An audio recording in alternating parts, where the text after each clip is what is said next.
And we're back.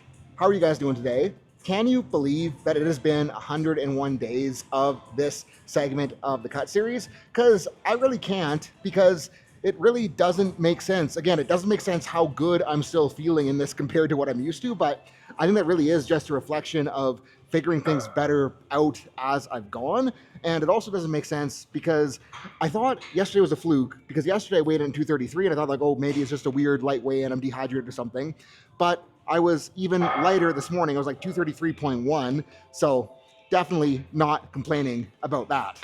Anyways, as always, it is Wednesday, and Wednesday means that it is my speed squat and max effort deadlift day.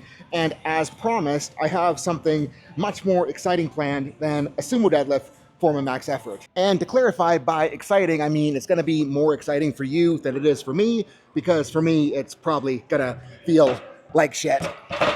And for today's speed squat, we're running 5x2 pauses on the SSB death trap contraption at approximately 40% of my sleeve squat max. The reason I like the death trap contraption is that it feels a lot like my low bar groove, except it's way freaking harder on my brace, which is very, very, very important to make sure that I'm keeping on top of during this cut.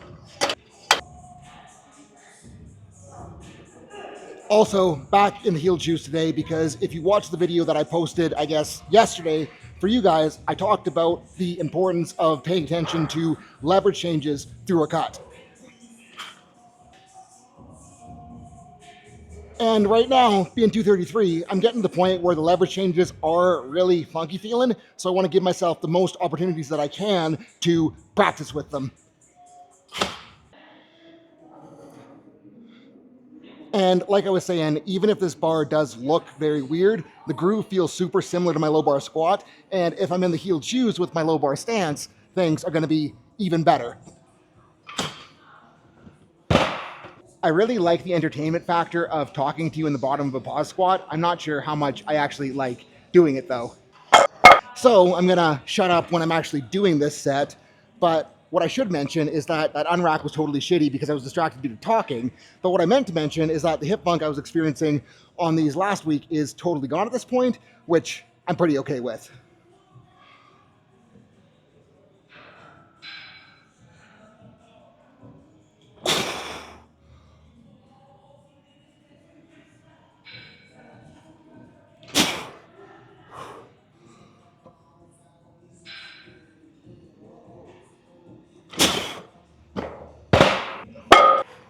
And whenever I talk about the team activated exclusive program app, where if you're in the team, you can get programming delivered straight to your phone suited for your needs, I always say that if you guys are in there, you probably shouldn't be running the exact program that I am, because my stuff right now is pretty toned down due to the extent that I am cutting. But I might finally have a good reason to stop saying that, because a couple guys and gals in the team are running cuts alongside me right now. So I decided to launch the team activated cut like a powerlifter challenge. And I learned my lesson on the last set, so I'm definitely not going to talk my way through the unrack.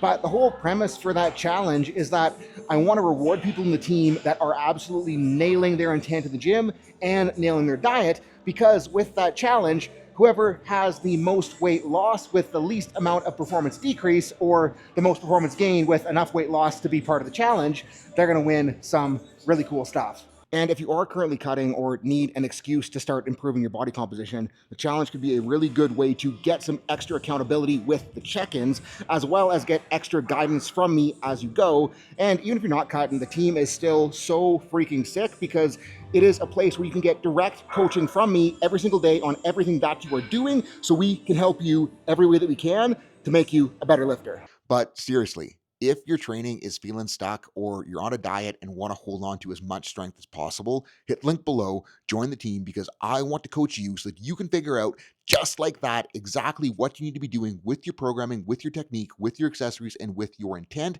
so that you can make the best progress possible. And the reason I'm so fired up about the team is because with how it is set up, I am able to give so many lifters one-on-one daily feedback so they can get better, and seeing them get better, I freaking love it. And I think the best thing I can say about that before I start the work sets is that if everyone knew how much value was in there, everyone would already be in there. Okay, work set time.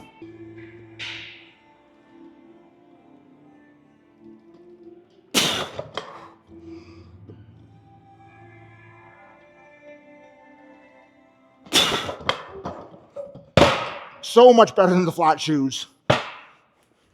Also, Miana reminded me that I'm doing doubles, not triples today, so I'm very glad that she did that.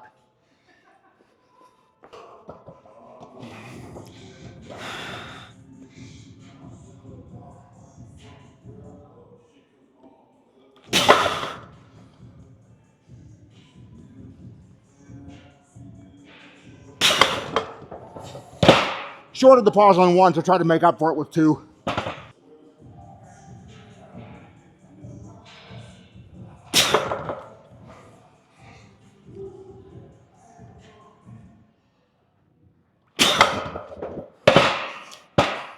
Woo!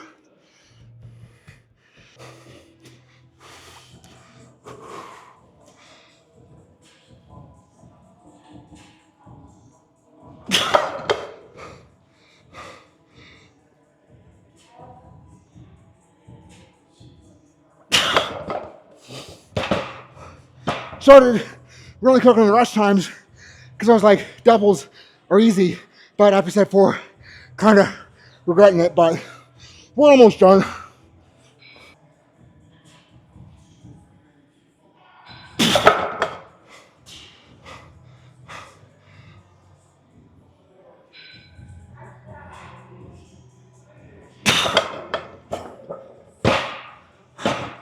Yeah, so this confirms that squatting in flats, definitely good for me because of the extra hips, but squatting in heels, still the better option for performance, and really glad that I ran the heels today. So yeah, freaking stoked with that. And I'm gonna cut the rest times a little bit for YouTube just so it's less boring for you guys to watch me breathing ultra heavy between sets.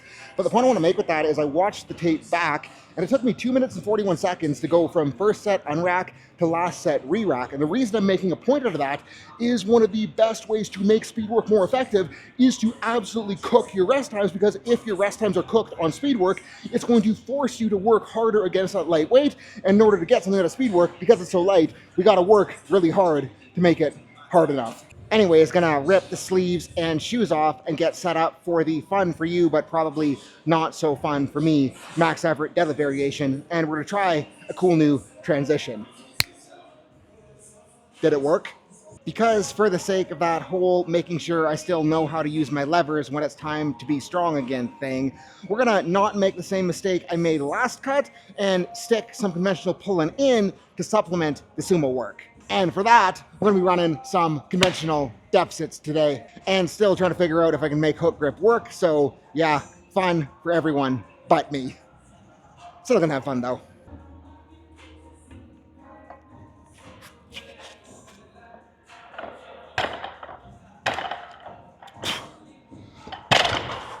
And I'm well aware that was only 2 plates, but it felt really freaking good. So maybe that means we're gonna have a pretty good day, or maybe that's just the little glimmer of hope that's setting me up for soul-crushing disappointment. Stay tuned to find out.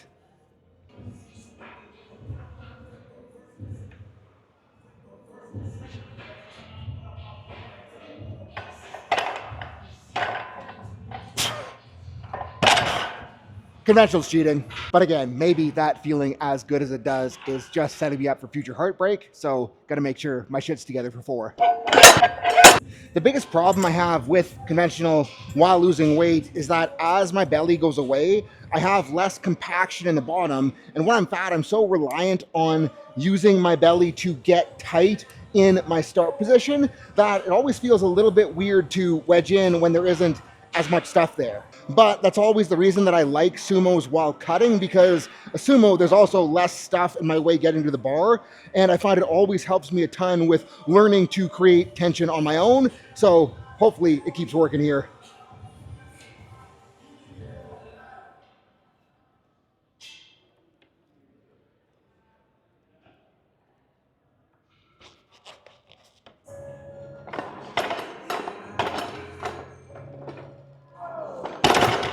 Yeah, I think it's working right now.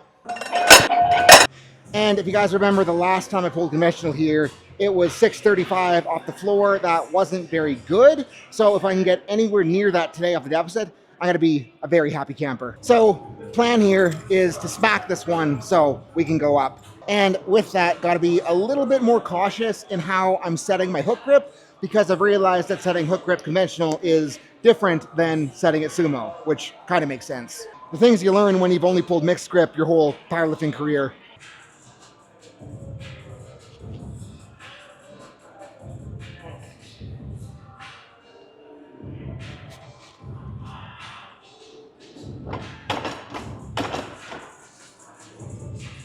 Yeah, we're going up. Hook set felt much better there too, FYI. So I figure I'll be a little bit irresponsible and take a jump that reflects how good I feel right now. 585 FYI in case it's hard to count the bumper and shiny plate combo. And like no sweat over the camera, like walk in front of it as long as I'm not like immediately doing my set, I don't give a shit. And what I'm laughing about right now is I'm realizing that this is the first time in a very long time that I've actually been excited to lift on a max effort day and not embarrassed. So hopefully this set doesn't change that.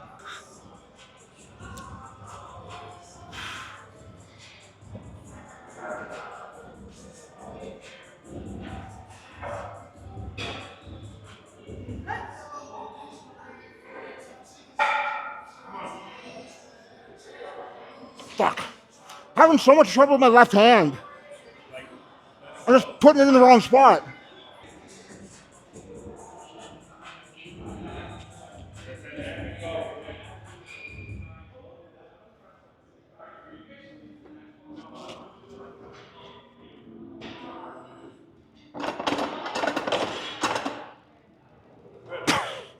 Wild.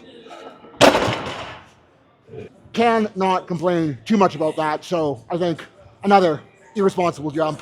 So, 635. And I was gonna say that this was gonna be an all-time deficit PR, but then I remembered that like 9 weeks ago I pulled that 300 key in my basement, so I guess we gotta do our best to make this look really good. But the good news with that is that hook grip screw up let me realize what I was screwing up on the hook grip set, and I was just too like internally rotated and sticking my thumb under the bar. So I just made sure that I was a little bit less internally rotated so I could stick my thumb along the bar, and it felt much more secure. Also, before top set intermission, have you ever tried nose torque? No. Okay. Oh what is it? Open it up, give it a sniff. Store the other day. Is this smelling salts? Yeah, give it a sniff. Ooh. Right in there. Right in there. Right in there. Ooh. Oh. You didn't even get in there. Ooh. My nose is too big. Look at this thing. So, commit to the hook set, pull in hard, stand up hard. Should be a good time.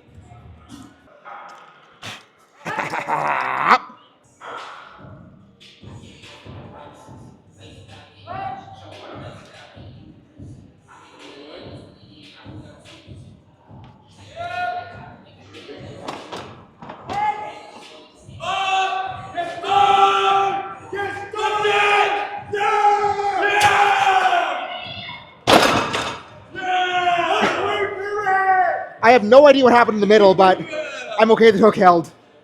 Let's go! That's a fucking...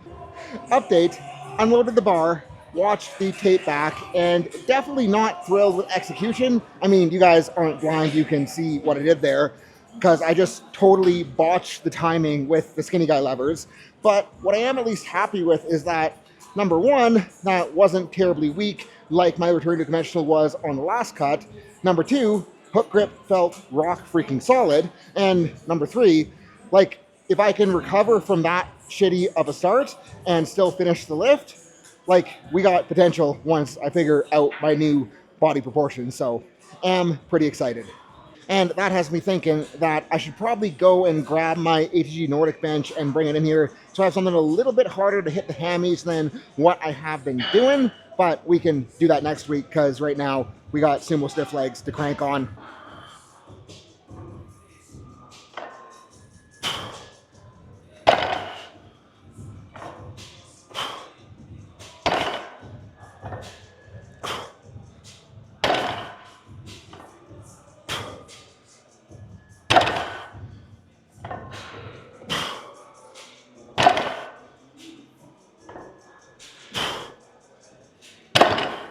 We'll go up. Because even if conventional is still the target, I still want to see how far I can push sumo on this cut. Because, like, when you're cutting, it's easier to get good at lifts that you're bad at than lifts that you are good at, which might be a little bit of a cheat code for those participating in the team's cut challenge.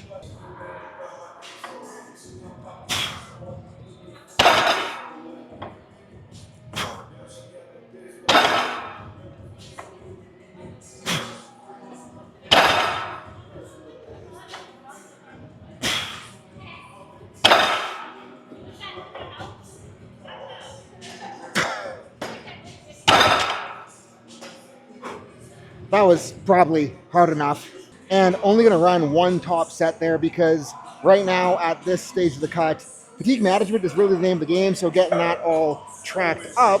And on that note, what I gave myself for my row variation this week isn't the sloppy barbell row, but I'm going to be running a machine row so that, again, I'm cooking myself less and less, but still able to get good back work in.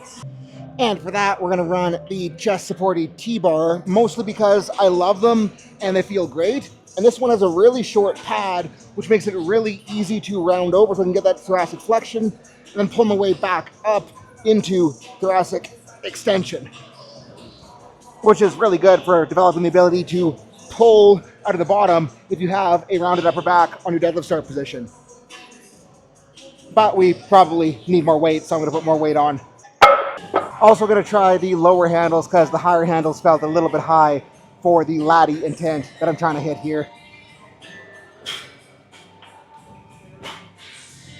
Way better.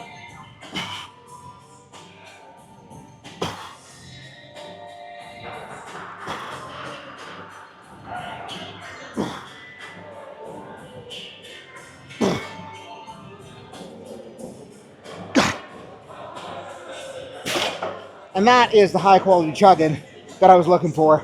And the only reason I was able to snag this machine is because the growing crowd of people that you can see building behind me was busy taking a group photo over there. So I'm gonna hurry up before the guy that I snagged it from gets back.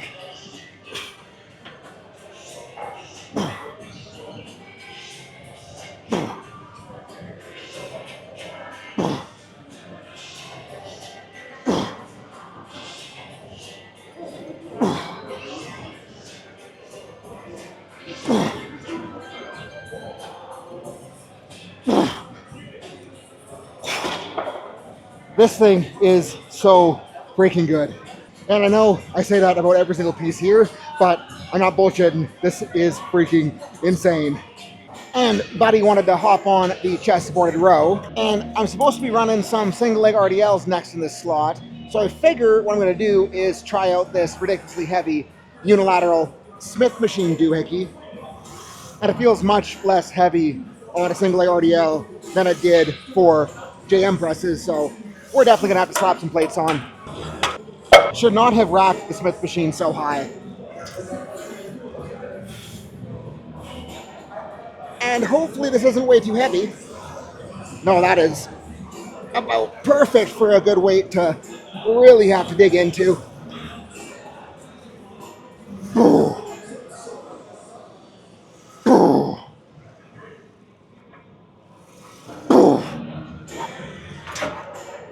I think I might like this better than the landmine, not gonna lie.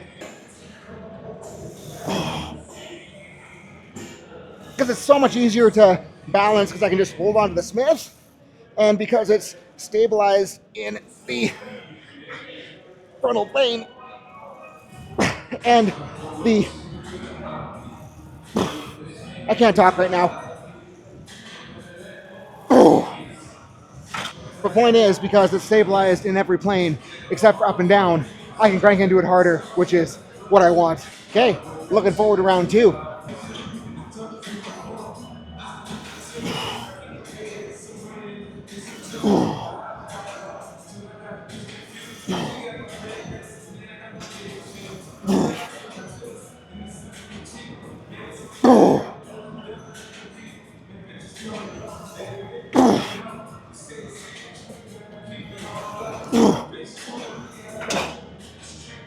That might be one of the hardest glute contractions I've ever achieved. Holy.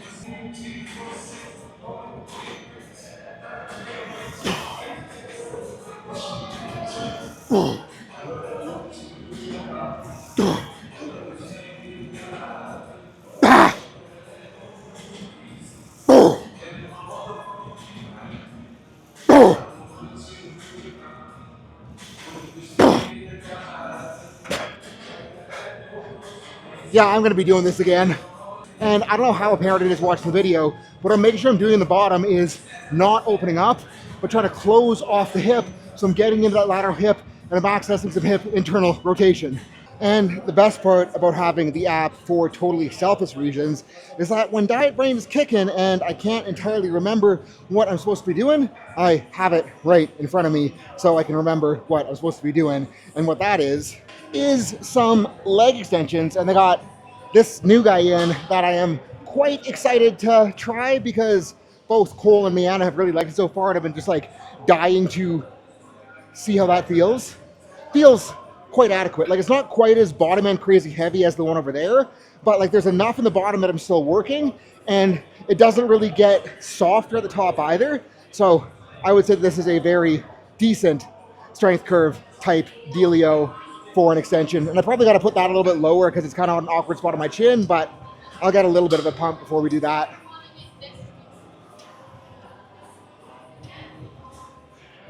Okay, that's enough there. Oh, I just realized that when I do that, it gets further backwards. So not only is it a better spot on my leg, there's also a little bit more knee flexion. Oh, that's exciting. We're going up. Okay, kind of conservative jump because this max pump stuff has a tendency to sneak up on me because it does feel very aggressive when adding weight. And yeah, that's pretty aggressive for the amount of extra plates I put on, but I am very okay with it because I do want to work hard and contract hard on the accessories that aren't going to be all that systemically fatiguing. Systemically is the word that I was looking for. It is so fucking hard to talk when vlogging and dieting at the same time, so I will shut up and do my reps.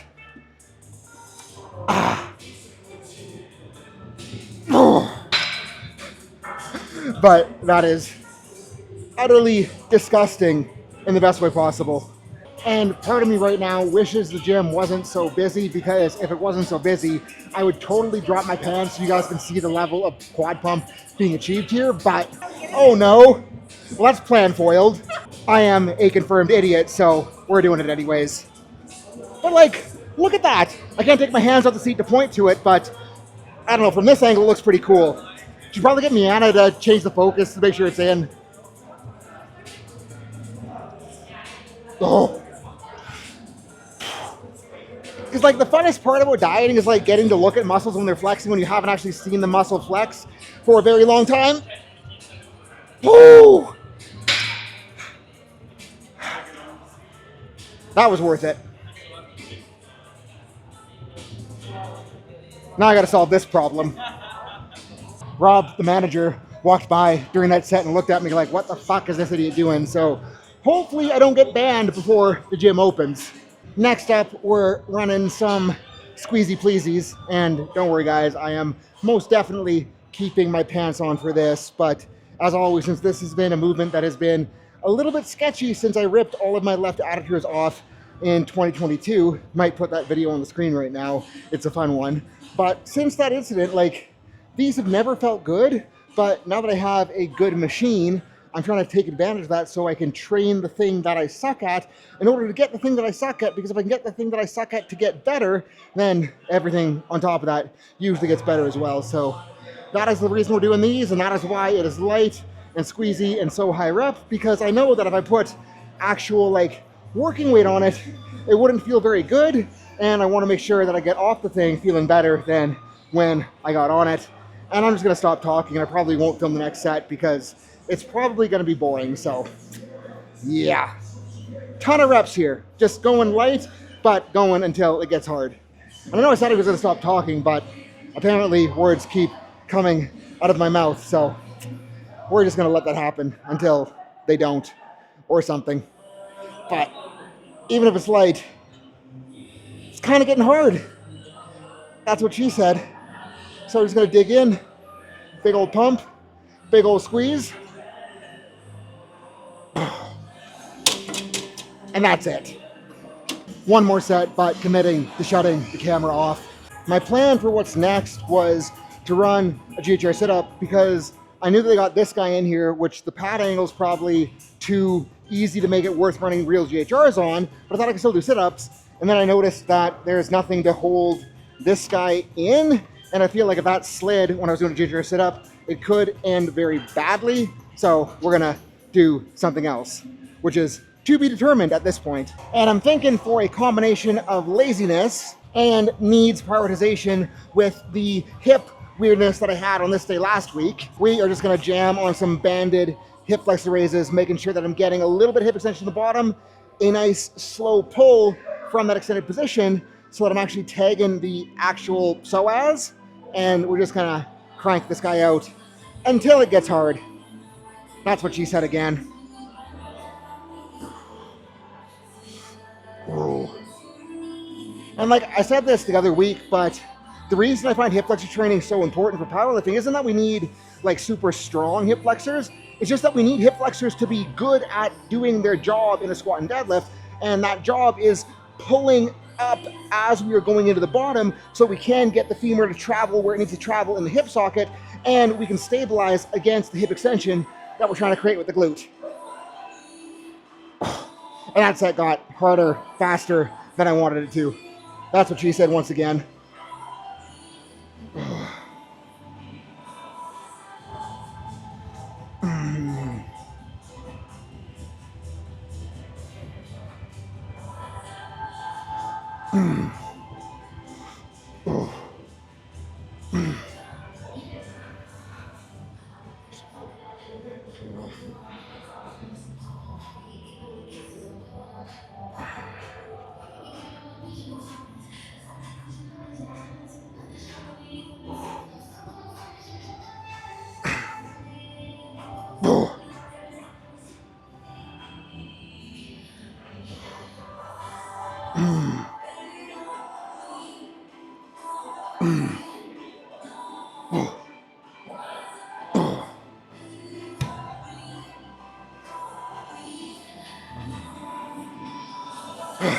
And those are one of the things that if my hips are ever feeling not fantastic, like that is a surefire way to get that flexion access, get that hip rotation going so that they do feel less jacked up for the next session.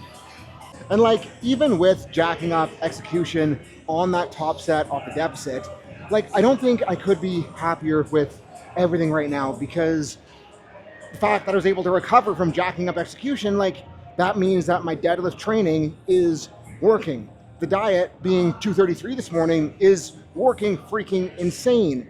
The team is so much freaking fun to put work into, and it's so cool to see how that's working. That's just, I don't know, my whole life right now is just like, hell yeah, we're going. And I'm not naive enough to think that will go on forever, because shit does happen and shit can go sideways, and I'm probably gonna have a harder time as I continue pushing deeper into this diet.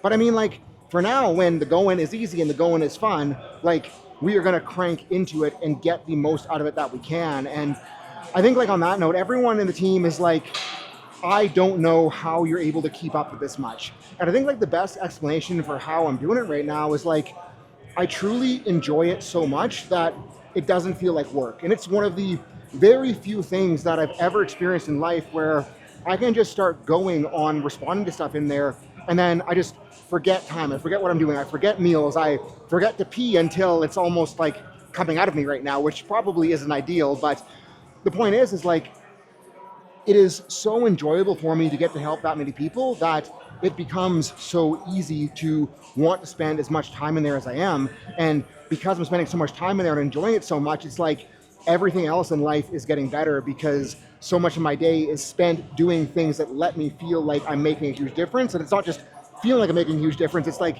getting to directly see the improvement.